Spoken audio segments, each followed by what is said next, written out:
బయటపడాల్సిందే అని పెద్దలు ఊరికే అనలేదు.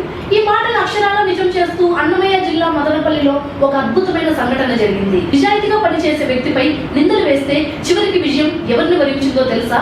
Let's watch.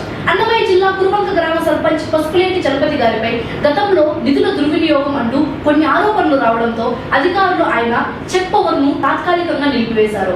అయితే చలపతి గారు ఏమాత్రం వెనకడుగు వేయకుండా 2020 నుంచి ఇప్పటి వరకు ప్రతి పైసా ఖర్చుకు సంబంధించిన ఒరిజినల్ బిల్లులు, ఓచర్లు అధికారుల ముందు పెట్టారు. ట్రాక్టర్ అద్దెలు, డీజిల్ ఖర్చులు, ఊరి డెవలప్మెంట్ కోసం చేసిన పన్నుల రికార్డులన్నీ అధికారులు క్షుణ్ణంగా పరిశీలించారు. రిజల్ట్ ఎంతో తెలుసా? ఒక్క రూపాయి కూడా పక్కదారి పట్టలేదని, అంతా నిబంధనల ప్రకారమే జరిగిందని తేలిపోయింది. దీంతో జిల్లా కలెక్టర్ గారు వెంటనే ఆయన అధికారాలను పునరుద్ధరిస్తూ ఉత్తర్వులు జారీ చేశారు. తన పదవీ కాలం ముగిసే 2 రోజుల ముందే ఈ క్లీన్ చిట్ రావడం నిజంగా చలపతి గారి నిజాయితీకి దక్కిన గౌరవం. నిజం కొంచెం ఆలస్యంగా గెలవచ్చేమో కానీ గెలవడం మాత్రం పక్క. చలపతి గారి విషయంలో జరిగింది కూడా ఇదే. ఇప్పుడు కురుబంకలో మళ్ళీ అభివృద్ధి పనులు పరుగులు పెట్టబోతున్నాయి. ఈ విషయంపై మీ అభిప్రాయాన్ని కింద కామెంట్ సెక్షన్ లో షేర్ చేయండి.